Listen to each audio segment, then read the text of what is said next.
Muy buenos días, queridos amigos y hermanos. Les saludamos del Departamento de Multimedia de la Unión Colombiana y es muy grato compartir en esta mañana con el pastor Orlando Flores. Gracias. Y estamos listos para la lección 23. Él entregó su vida para este sábado 10 de junio de 2017. Así que les saludamos en el nombre del Señor y queremos invocar su santo nombre a través de una oración. Eterno Padre que estás en el cielo, tu nombre sea bendito por los siglos de los siglos. Te adoramos, Señor, en esta hora te damos gracias por la oportunidad de estudiar tu palabra. Bendice esta temática, que sea de edificación para tu iglesia, para cada uno de los amigos que pueden ver este video. Que tu palabra sea de edificación para nuestra vida espiritual. Que el sacrificio de Cristo Jesús nos inspire a amarle con todo nuestro ser. Pedimos tu dirección en el nombre de Cristo Jesús. Amén. Así sea. Bien, Pastor Orlando, Él entregó su vida. ¿Cómo te parece esa lección, esa introducción que tenemos allí? Bueno, aquí nos habla de una vida física, pero también nos habla de una vida mucho más amplia, que es la más importante para el cristianismo, que es la vida espiritual. Porque a través de su muerte nos abrió los portales hacia la eternidad, purgó la culpa del hombre, porque Romanos 6:23 dice que la paga del pecado es muerte. Pero también en Romanos 5:8 dice que Dios muestra su amor para con nosotros en que, siendo pecadores, estando en ese estado de pecado, entonces Cristo murió por nosotros para darnos la opción de cambio. Y la nota también nos dice algo interesante también, no sé si nos permite.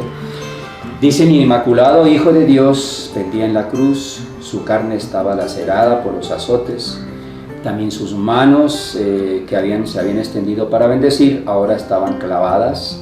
Los pies que había transitado para buscar las almas y poderles traer alivio, ahora estaban también clavados en la cruz. Su cabeza real, como rey, ahora estaba herida por la corona de espinas, símbolo del desprecio, del no admitir que él era el rey de los reyes, el rey no solamente del pueblo judío.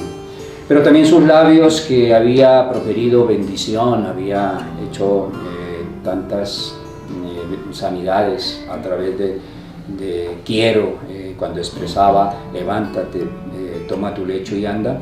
Ahora dice estaban clamorosos de dolor. También sudaba gotas de sangre que caían ahora de su cabeza en medio de la angustia que en su alma, que decía: mi alma está triste hasta la muerte, vela conmigo. Pero lo más terrible era, según la lección pasada, el sentirse oculto del rostro de su padre, que emitió el clamor: Dios mío, ¿por qué me has abandonado? Porque sintió que el peso del pecado estaba sobre él. Entonces, como cordero, está aquí cumpliendo esa profecía de Isaías 53, que el pueblo judío hasta el día de hoy lo esperan como rey, pero no entendieron lo que el mismo profeta Isaías había dicho, que vendría como cordero mudo delante del que lo trasquila, no abriría su boca. Y aquí lo vemos.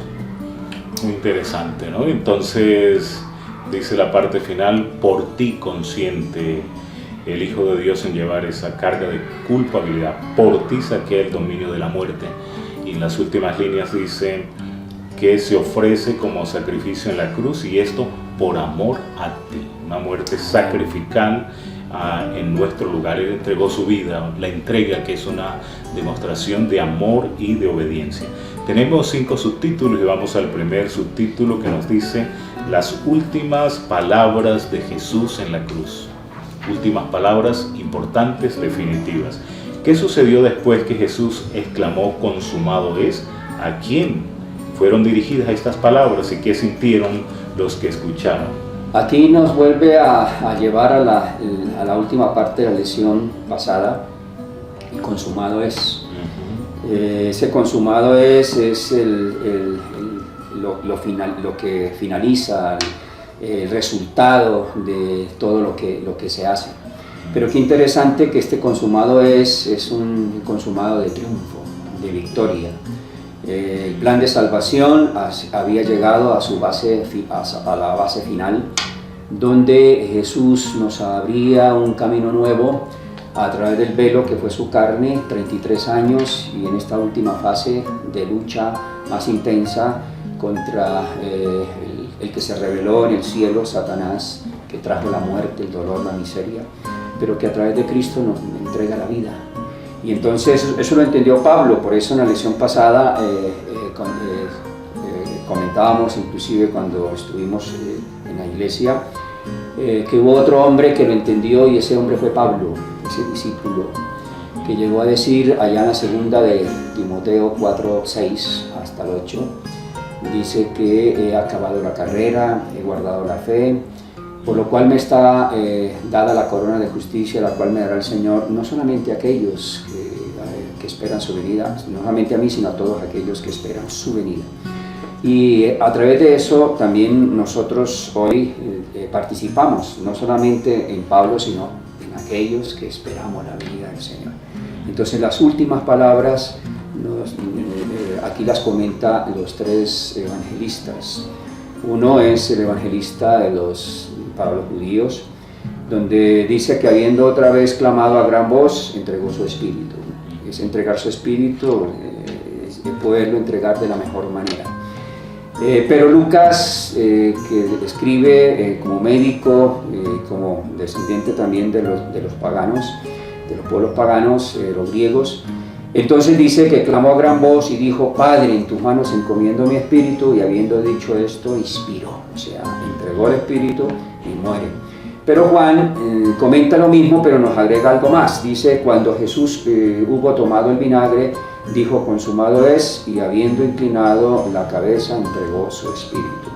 Entonces habla de que se le trató de dar un analgésico, pero él lo rechaza, pero finalmente cumple la tarea de llegar a la parte final libre de narcóticos, algo que le perturbara, para enfrentar al enemigo en el terreno humano y poder alcanzar la victoria, y es la victoria nuestra, porque Él lo hizo por nosotros. Maravilloso, ¿no? Entonces el Señor sacrificándose por cada uno de nosotros y confiando precisamente en el Padre, a quien estaban dirigidas estas palabras, y la mensajera del Señor nos dice que Él conocía muy bien el carácter del Padre, que es justicia, que es misericordia y gran amor, y sometiéndose a Él se entregó en sus manos. Es en Dios en quien nosotros podemos entregarnos confiadamente, y así lo hizo el Señor Jesucristo. La parte final de la nota de la pregunta 1 nos habla de 3 grupos y 3 reacciones que hay ahí. Los enemigos de Jesús se conturbaron. Segundo, sus verdugos se estremecieron. Y por último nos habla de los discípulos que se admiraron de tan singulares manifestaciones. Siempre la muerte de Cristo, su sacrificio, produce una reacción en el ser humano.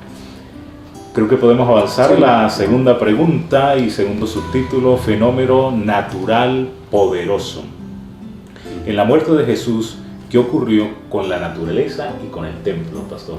Bueno, aquí estamos viendo, siempre que estudiamos la escuela sabática, tenemos 3 elementos importantes: el saber, el sentir y el hacer.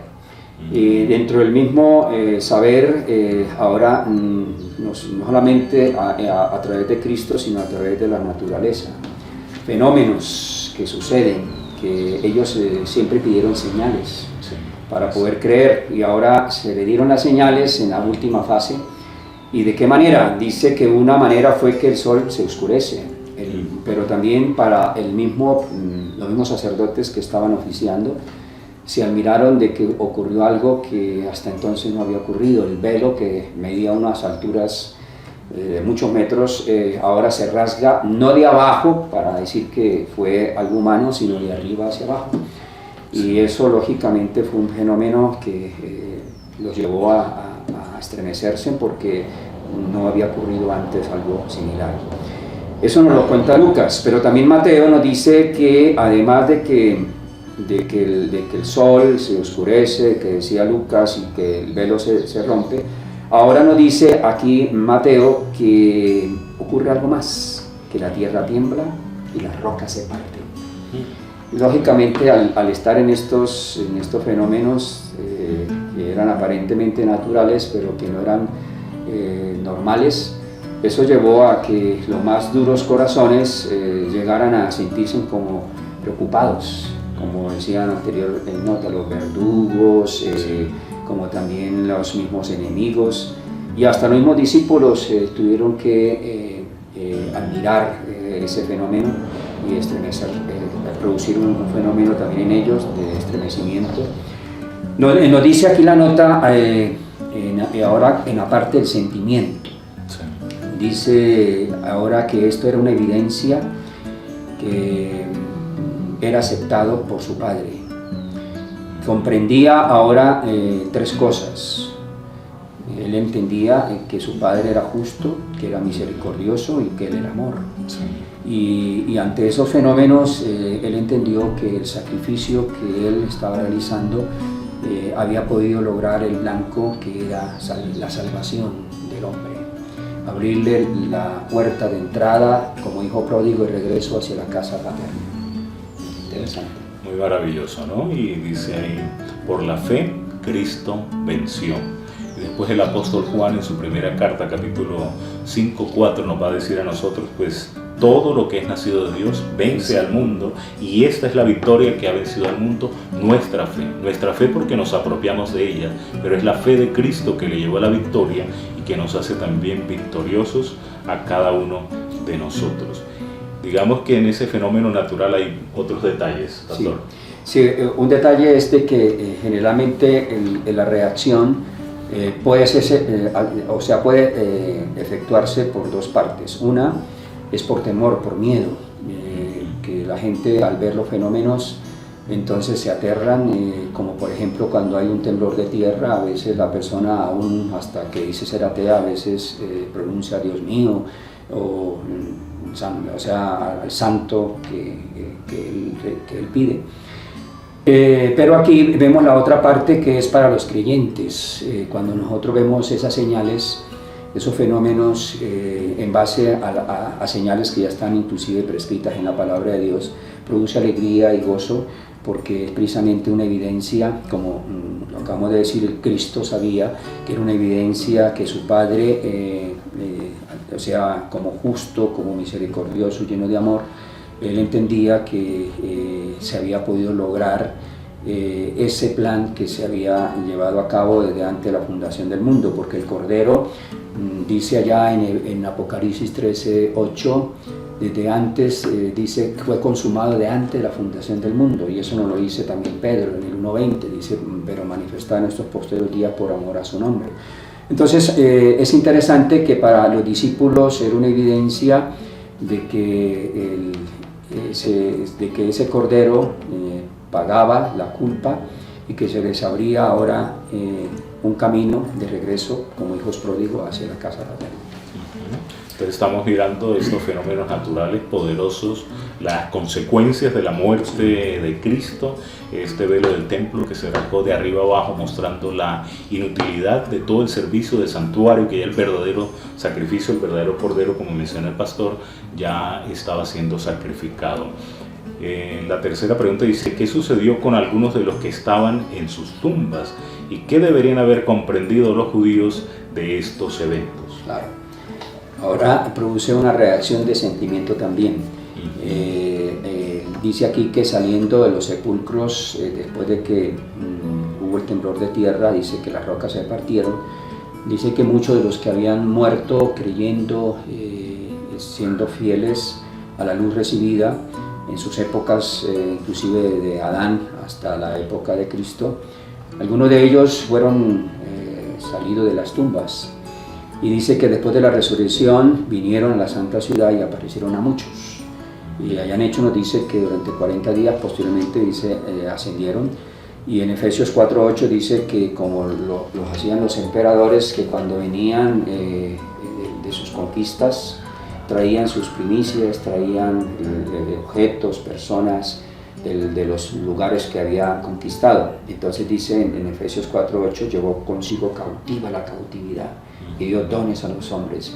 ¿Por qué llevó cautiva en la cautividad? Porque abrió la tumba donde estaban cautivos en los sepulcros los seres humanos que habían tenido que bajar por el pecado allí. Ahora se les abrió la tumba para poder ser llevados de regreso a las mansiones eternas. Y eso era un trofeo de victoria que muestra hasta nuestras épocas y hasta el fin que en Cristo hay vida, de que Él es el primogénito de los muertos, pero también el que levantó de los muertos, como dice allá en San Juan 11:25, que aunque estén muertos, pero si creemos en Cristo, viviremos en Él. Interesante. Maravillosa esperanza, ¿no? Entonces la muerte de Cristo también nos asegura la resurrección del creyente. Es muy triste, es muy doloroso despedir a un ser querido, pero qué gloriosa esperanza tenemos los cristianos. Y Cristo operó la resurrección en ese tiempo, y en su segunda venida los muertos en Cristo resucitarán primero. Qué gran sacrificio alcanzó Jesús en su muerte. ¿Cómo se cumplió entonces la redención del hombre? Sí, aquí ya nos confirma dentro del conocimiento que venía a través de la sombra de corderos que sacrificaban, machos cabríos. Entonces aquí nos habla de ese cordero y nos lo confirma a través de los evangelios, que todo se cumplió en Jesús. Cuando Jesús vino para ser bautizado por Juan, entonces Juan, bajo la inspiración divina, él nos deja estampado en los evangelios que al siguiente día Juan vio a Jesús que venía a él y dijo: he aquí el Cordero de Dios que quita el pecado del mundo. Lo identificó, lo que no pudieron identificar los judíos, el Sanedrín, la máxima, se puede decir, autoridad teológica, pero ahora este hijo de sacerdote lo identificó como el Cordero que hablaba Isaías. Pero el mismo Juan, posteriormente, cuando escribe la Revelación, el Apocalipsis, lo presenta cuando dice que está en pie delante del que está sentado en el trono, que es el Padre. Vio a un cordero como inmolado, o sea que ya había sido inmolado, estaba delante del trono. Y Pablo también cuando le escribe en sus epístolas a los hebreos, nos vuelve y nos ratifica, dice: por su propia sangre entregó una vez para siempre dice, y entró una vez para siempre en el lugar santísimo, habiendo obtenido eterna redención. Entonces, a través del sacrificio nos da acceso hasta la parte final, hasta el lugar santísimo.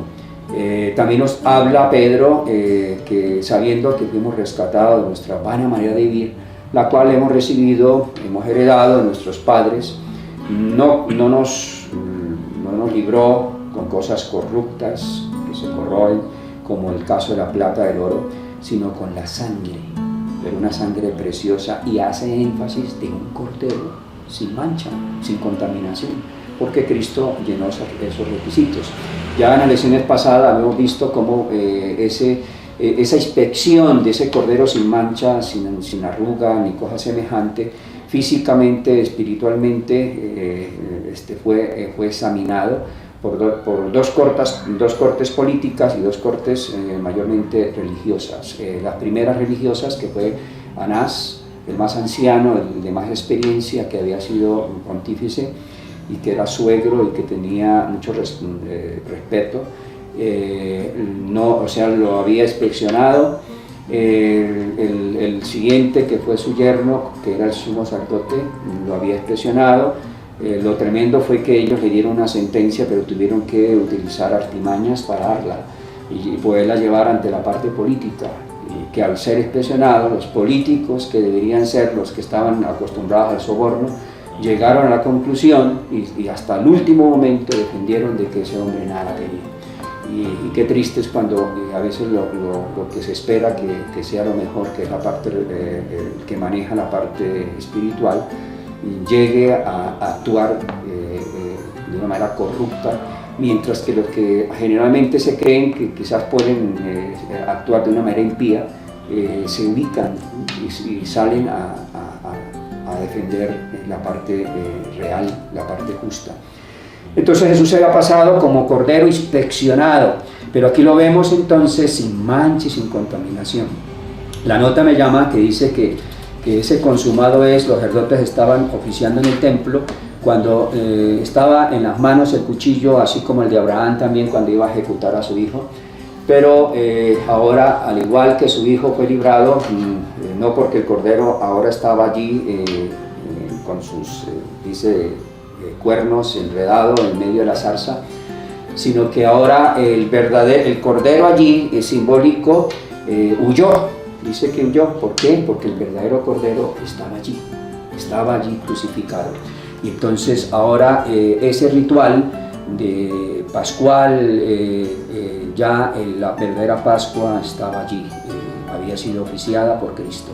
Y a través de ese acto nos abrió un camino nuevo, a través de ese velo que fue su carne, 33 años de vida inmaculada a favor del hombre. Y entonces nos dice que su mano, dice que se les cayó el cuchillo, el cordero huyó, y dice que el símbolo había encontrado en la muerte del Hijo de Dios la realidad, dice la nota aquí, se adoptó la gente, 705. Y entonces dice que había sido preparado para todos el camino nuevo y viviente. Ya no era necesaria la humanidad pecaminosa, entristecida, esperar la salida del sumo sacerdote, sino que ya el verdadero sumo sacerdote oficiaba y oficia hasta el día de hoy en el cielo. Y entonces también ese consumado se va a escuchar también en la parte final de su ministerio, ya no aquí en la tierra como cordero, sino ya como sacerdote, sumo sacerdote, se va a escuchar también ese consumado es. Y ese muy pronto, eso va a traer como consecuencia de que no vamos a tener un intercesor, sino que el intercesor que lo tenemos hoy, por eso dice la Escritura que si hubiéramos hecho bueno, endurecer el corazón, y que nos acerquemos confiadamente al trono de la gracia, porque el Cordero está ahí, su sangre está a nuestro favor, pero muy pronto todo eso va a cesar, no porque Dios lo desea así, sino porque todo tiene su tiempo, tiene su hora. Hay tiempo en el cual podemos nosotros echar mano de ese plan a favor del hombre, pero llega un momento en que hay tiempo que tiene que hacerse justicia y que ya se quita como vestimenta sacerdotal y se coloca la de ejecución de juicio como rey, como lo esperaban los judíos. Ahora sí viene como rey a dar el pago, el galardón a aquellos que no obedecen, y ojalá que nosotros no estemos dentro de ellos, sino de aquellos que les sirvamos y que entendamos estos planes a favor de la humanidad de salvación. Amén. Qué maravillosa esperanza entonces que tenemos en esa obra de redención. Estamos vendidos al pecado, pertenecíamos a un amo Satanás, pero Cristo nos ha comprado, nos ha rescatado y nos ha dado una liberación, y a través de esta ilustración del Cordero, pues uno recuerda también todo ese ritual de la Pascua, ¿no? Ese periodo de la salida, de la liberación del pueblo de Dios. Y como veíamos hace 8 días, también a Cristo le dieron a beber, y curioso que en un hisopo no le llevan, casi en esta planta no podía tener mucho líquido, pero ese hisopo estaba precisamente mencionado en Éxodo 12:22 en el contexto de la Pascua, donde era una planta pues que servía en este proceso de purificación, ¿no? Y en el relato de la crucifixión pues vemos que a Cristo, según San Juan 19:33, no le partieron sus huesos, porque así sucedía precisamente con el Cordero Pascual, según Éxodo 12:46. Cristo es ese Cordero de Dios que quita el pecado del mundo. Vamos al siguiente subtítulo y tenemos el testimonio de un centurión, de una autoridad romana. ¿Qué convicción fue expresada por el centurión romano y los que estaban con él cuando vieron las alteraciones de la naturaleza y todos los demás que sucedió en relación con la muerte de Jesús? Bueno, nosotros esperaríamos que hubieran resultados dentro del pueblo que decía ser el pueblo de Dios. Y quizás esos resultados generalmente no se podían esperar, o a veces pensamos así como carnales, ¿no? Como seres humanos, a veces con falta de visión espiritual, que creemos que las personas afuera están perdidos porque están en medio del licor, en medio de la prostitución, en medio de los vicios, en medio de las diversiones. Pero aquí encontramos resultados maravillosos, porque dentro de esos paganos que se creían que eran insensibles a la parte espiritual, hubo reacciones.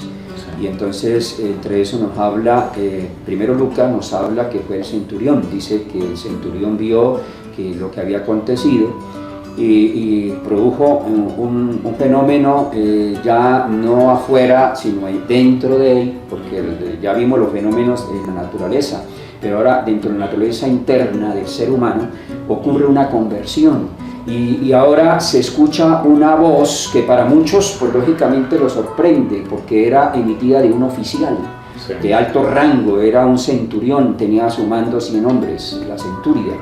Y dice que se escuchó esa frase: verdaderamente este hombre era justo, verdaderamente este hombre es hijo de Dios. Interesante, pero me llama la atención cómo lo escribe ahora Mateo.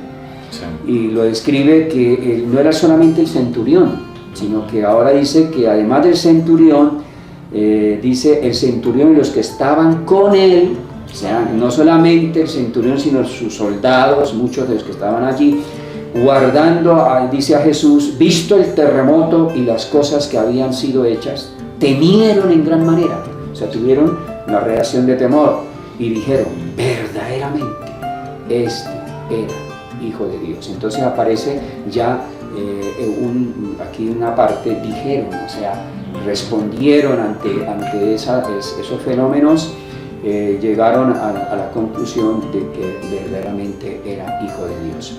Y la nota es interesante, ¿no? Porque dice que el Salvador, cuando hubo salado, entonces dice que se vio el resultado, que nos presenta ese resultado, de las cuales nosotros hoy estamos aquí, porque nosotros no venimos de los lomos de Abraham a nivel de la carne, sino por adopción. Hemos sido adoptados siendo personas fuera del tronco de Abraham. Por la gracia estamos aquí como hijos suyos, porque hemos entendido, al igual que el centurión, al igual que los que le acompañaban, que verdaderamente Cristo es el Hijo de Dios, que es el Cordero que fue inmolado, que el pueblo judío no lo visualizó así, pero que nosotros ya lo hemos entendido. Y entonces dice aquí, una parte aquí dice, no pudo menos que confesar su fe. Así se dio nueva evidencia de que nuestro Redentor iba a ver el trabajo de su alma y quedaría satisfecha, dice Isaías. Y dice que ahora el que comandaba la guardia romana, el que llevó la cruz y el que murió al lado de Jesús, esos tres personajes son los trofeos en el último momento de que Cristo murió, que se salvaron. O sea, el centurión en su conversión, el que Simón de Sirene, que llevó la cruz, que lo obligaron y que él después se dio cuenta de que ese era verdaderamente de lo que sus hijos habían creído en él, que eran sus discípulos, que verdaderamente era el Cordero de Dios. Y también el ladrón arrepentido, que también dijo, acuérdate de mí. Entonces es interesante que hubo resultados aún en su parte de muerte, y los resultados se verán con mayor todavía abundancia, porque también va a haber terremotos. O sea, nosotros sabemos que la séptima plaga dice que un terremoto que nunca lo hubo, y entonces los resultados ya no van a ser de conversión, sino el resultado van a ser de mirar los frutos, multitudes de salvos que van a verse cuando Cristo en la última parte ya viene y su voz despierta a los que están dormidos, y entonces se levantarán de las tumbas. Y qué interesante ver también esos resultados gracias a ese acto de Jesús, de todo lo que Él hizo durante los 33 años de vida, y que finalmente sufrió la muerte y pasión, y ese consumado de se ven los resultados. Qué maravilloso, ¿no? Entonces el centurión responde a la muerte de Jesús confesándolo como Hijo de Dios, declarando que era un hombre justo y el que podía justificarle a él, porque era perfecto, porque era el Hijo de Dios, porque tenía todas estas cualidades. Una respuesta positiva en la muerte de Jesús, un efecto en la vida de este centurión. Deberíamos preguntarnos cómo respondemos nosotros ante la muerte de Jesús. ¿Cómo respondes tú? ¿Cómo respondo yo ante este gran sacrificio? Debemos tomar decisiones y que nuestra vida cambie radicalmente para honra y gloria de Dios. Notamos otros efectos. En la sexta pregunta dice, ¿qué pensaron las personas en general sobre estas cosas? Entonces dice que muchos pensaron que estaban, algunos de ellos que habían también estado allí, habían consentido, habían participado, entonces se vieron ahora que estaban condenados y se daban golpes de pecho. Bajo esos fenómenos, entonces como que se anticiparon a lo que va a ocurrir en el juicio final, cuando vengan plagas también sobre la tierra, donde tendremos que confrontarnos si la vida que hemos llevado ha sido correcta o no ha sido correcta. Algunos se van a envalentonar en su rebeldía, le van a echar la culpa a Dios, se van a ir contra Él. Otros, igual como en el día de Noé, dice que cuando ya vieron las situaciones, dijeron, uy, verdaderamente estamos perdidos, ábranos Noé a ver si creemos, pero ya es demasiado tarde, ya el tiempo de gracia ha concluido. Entonces el velo, ese velo ya fue descorrido y ya todos han tenido la oportunidad de ver a ese Cordero, de ver a ese sacerdote, de ver a ese Redentor, a ese Salvador, a ese Rey, pero lo han menospreciado. Ojalá que nosotros no estemos dentro de ellos, que nosotros en el tiempo de gracia que tenemos podamos abrir el corazón a Dios, mirar a ese Cordero de Dios, mirar a ese sacerdote que intercede hasta el día de hoy y no esperar el consumado es, quizás cuando ya ese consumado es, sellamos, dependiendo de lo que hemos hecho antes de ese consumado es, si hemos sellado la salvación, hemos sellado también la condenación. Entonces, que ojalá ese consumado es sea de victoria, tanto el consumado es del Cordero en la cruz, como el consumado es del sumo sacerdote que intercede hasta el día de hoy allá en el cielo, pero que muy pronto va a cesar y que va a tener que ser consumado es para vestirse ahora como Rey y venir a ejecutar juicio. Que el Señor nos ayude para que podamos recibirle y decir, este es nuestro Dios, le hemos esperado y finalmente este nos salvará, ese consumado de victoria. Amén. Maravillosa victoria y esperanza para nosotros. Entonces vemos ahí un grupo de personas golpeándose el pecho. No sé si a veces nosotros también nos golpeamos el pecho, pero no solo exteriormente, sino que debe llevarnos al cambio, a una decisión, porque muchas de esas personas, de esos individuos, no hubo un cambio definitivo, aunque la nota sí termina con una énfasis positivo, porque nos dice que muchos de los sacerdotes judíos y un gran grupo de ellos cambiaron su fe, cambiaron de esa fe muerta del judaísmo, de una letra, de no identificar al verdadero Mesías, porque en Cristo estaba ese Hijo de Dios, el Mesías anhelado, que las profecías como Isaías, como Daniel, lo planteaban. En la última parte, le siguieron hasta la cruz. ¿Quiénes siguieron fielmente a Jesús? Desde Galilea a Judea y de Jerusalén al Gólgota, permaneciendo tan cerca a Él como le fue posible. Aquí nos da una lección para la parte del ministerio femenino. A veces siempre se espera que los hombres sean los que vayan al frente, tomen iniciativas, sean mayormente los líderes en la parte aún religiosa, sacerdotal. Pero aquí vemos a mujeres que fueron fieles, que de allá de Galilea se habían relacionado con Jesús, le habían servido a nivel económico, a nivel inclusive servicial de ellos, de servicio, aún a nivel de cariño, de afecto. Y menciona aquí ya algunas que sobresalieron, porque aquí habla de muchas mujeres, sí, pero resaltan algunas que fueron reconocidas por algunos hechos que ocurrieron en ellas, o porque eran de influencia, tenían responsabilidades en sus hogares que venían de hogares reconocidos. Entonces nos habla de María de Magdalena, que sabemos la conversión, cómo ocurrió después de que la encontraron en el adulterio y que eso era grave de acuerdo a la ley judía, y cómo el Señor intervino para darle una oportunidad de cambio, y ella la abrazó ese cambio ofrecido por el Señor, y fue una de las mejores seguidoras, hasta la misma tumba, inclusive después de estar vacía, ella fue allá, desde el momento de su conversión fue una fiel seguidora hasta su misma muerte y hasta la tumba vacía. y dejó estampado hasta el día de hoy su fe. También nos menciona aquí que María, la madre de Jacobo y de José, también interesante también que está allí. También dice que la madre de los hijos de Zebedeo, o sea, de Jacobo, de Juan, estaba allí. Pero Marcos también nos menciona que además de esas mujeres mencionadas, de María de Magdalena, María la madre de Jacobo, el menor, y de José, y Salomé, nos menciona que otras muchas mujeres que habían subido con él a Jerusalén. Y entonces nos habla de que habían oído, habían visto milagros, habían oído sus doctrinas, dice la nota, habían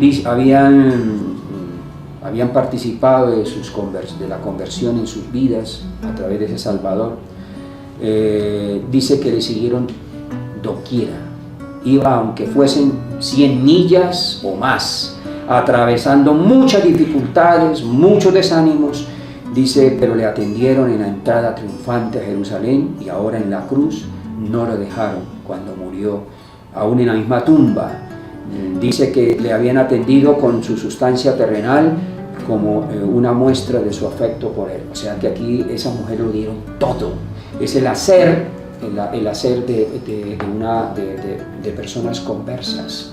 Y qué interesante que fueron mujeres que las que tomaron iniciativas. Lamentablemente no siempre los hombres toman las iniciativas, sino que tenemos inclusive iglesias que mayormente son lideradas por hermanas, porque ellas en su mayoría han aceptado. Pocos hombres han abierto el corazón en algunos lugares tenemos ese fenómeno. Pero qué interesante que aún las hermanas que han podido conocer puedan ser fieles, puedan ejercer también liderazgo y también manifestar su fe a través de sus obras, como en este caso. Maravilloso, ¿no? Entonces las mujeres, en su mayoría, son las que conforman la feligresía de la iglesia. Qué bueno verlas ellas ahí liderando al frente, ¿no? Y de ellas se nos dice que le seguían y le servían. No puede haber un seguidor de Jesús si no le sirve a Jesús. No puede haber un seguidor, un cristiano, si no testifica de Jesús. Y qué bueno que las mujeres y los hombres, los adultos y los jóvenes podamos todos unirnos para seguir a Jesús sinceramente, de corazón, para servirle con lo que Él nos ha entregado, los dones, las dádivas, los tesoros, los talentos y también nuestro tiempo para honra y gloria de Dios. Ese es el final de esta lección. Hay unas partes reflexivas que nos deben llevar a reflexionar. Sí. La primera tiene que ver con la parte de los judíos. Dice, durante su ministerio los judíos pidieron señal de la divinidad para poder creer. Dice, pero resulta que ahora vemos que se le dieron todos esos fenómenos, todas esas señales y no creyeron. Sí. Mientras que los paganos que no pedían esas señales, resulta que la vieron, y dice que esos extranjeros, esos malhechores, le reconocieron y lo aceptaron como Salvador y Señor. Y entre esos también el capítulo final que nos habla de las mujeres, porque hubo esos hombres, como el caso de Simón de Cirene, el caso del ladrón en la cruz, el caso del centurión y de otros, pero en el capítulo final nos hace énfasis de las mujeres conversas de Galilea. Conclusión de todo esto, ¿qué podemos aprender? Que nosotros en el último tiempo vamos a ver muchas señales, y lamentablemente entre ellos están los fenómenos inclusive a través de las plagas, donde los ríos dejan de fluir, donde el sol estando a medianoche de pronto aparece, donde van a haber temblores, donde el sol va a calentar más de lo normal, donde en otros lugares va a haber inclusive el fenómeno de eclipse, no va a haber sol, donde las temperaturas se bajan. Pero dice que en lugar de convertirse, de visualizar al Señor, sino que endurecen su corazón y se van contra Él. Dice desde antes inclusive, porque las plagas esas son sin mezcla de misericordia, pero están cayendo plagas desde antes de estas 7 plagas que menciona el Apocalipsis. Dice, sin embargo, dice que muchos de esas le van a echar la culpa, que se debe a que el pueblo de Dios no quiere abrazar la apostasía de guardar el día del sol, en contraposición al día que Dios conmemora la creación, que no han querido violar la ley de Dios, que son leyes morales que regulan el comportamiento humano, entonces que no se unen a aquellos que la violan, se ufanan violándola, viviendo de una manera inmoral, degradante, se van contra el pueblo de Dios.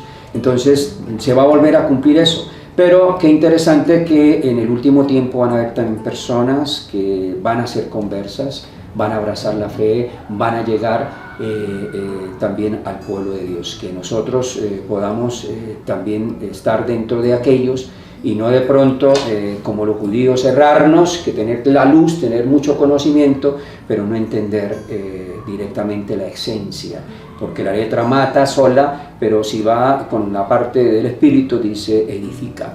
Y el estudio final me llama la atención, que dice que Cristo no entregó su vida hasta que hubo cumplido la obra que había venido a hacer. La batalla había sido ganada ahora, por eso ese consumado nos abre el horizonte para alcanzar las alturas eternas, y que eso produce gozo, no solamente en nosotros los terrícolas, sino en los mismos ángeles, en el cielo. Dice que hay gozo, hay alegría, dice en el cielo, se asocia, pero mientras hay alegría en el cielo, Satanás también sabe algo, y dice que Satanás sabe que está derrotado, que ha perdido su batalla, que ha perdido su reino. Por eso Apocalipsis nos dice que se va a hacer guerra contra aquellos que guardan los mandamientos de Dios, tienen el testimonio de Jesucristo, que han creído en Él, han creído en sus profetas, han aceptado lo que los profetas han revelado. Entonces se van a atacar, se dice, sabiendo que le queda poco tiempo, y va a dar el coletazo final, o sea, haciendo una guerra intensa. Dios nos ayude para que nosotros estemos dentro de aquellos que perseveremos hasta el fin, puestos los ojos en el autor y el consumador de la fe, porque Él creó la fe en ese Cordero, simbolizado a través de la víctima de Cordero, pero que ahora lo tenemos en vivo, Cristo Jesús, que ya purgó, pagó, nos abre los portales del cielo para que podamos entrar triunfantes en Él. Él entregó su vida, cada gota de sangre de su ser la entregó totalmente para salvarte a ti y a mí. Necesitamos también nosotros entregarnos plenamente, completamente al Señor. Les animamos para que compartan estos materiales con los amigos, familiares, hermanos, a través de las redes sociales de YouTube, de WhatsApp, de Facebook, y que muchas personas sean beneficiadas. Vamos a tener un tiempo de oración para cerrar esta lección. Oremos. Querido Señor, amante Padre, te agradecemos por todo lo que nos das, especialmente por la salvación, el plan, Señor, desde antes de la fundación del mundo, en el cual el Cordero inmolado, desde antes de la fundación del mundo, pero que por amor a nosotros se consumó en estos posteriores días, para abrirnos la puerta de entrada hacia el lugar santísimo, donde encontramos el trono de Dios abierto, para que podamos por la fe ya anticipadamente participar de Él, pero que muy pronto, no solamente a través de la fe, sino a través de hechos reales, poder participar, cuando seremos llevados, cuando del polvo de la tierra los que han muerto creyendo en Cristo, sean, Señor, sus oídos tocados para que se levanten y puedan con alegría recibirle juntamente con los que, si es tu santa y divina voluntad, poder permitir que estemos en pie batallando, Señor, contra los fenómenos tanto políticos, aún en contra del pueblo de Dios, la parte también aún natural en el cual tú vas a intervenir en nuestro favor. Te pedimos, Padre amado, que podamos entrar triunfantes y que poder así finalmente, no solamente nosotros, sino que también con muchos de aquellos que nos pueden estar viendo en este momento, sientan en su corazón el deseo de abrir el corazón a Él, para que lleguen ante Él pidiendo perdón, pidiendo, Señor, que por el sacrificio que hiciste se digne, Señor, de colocar en nuestro favor, saldar la cuenta nuestra y a través de ello poder tener la licencia de poder participar de ese reino. Gracias, Padre, por todo. Acompaña a cada ser humano en su decisión final, que sea la mejor, que sea a favor de ti y no en contra, porque te lo pedimos de todo corazón en el nombre de Jesús. Amén. Amén. Que el Señor les bendiga abundantemente.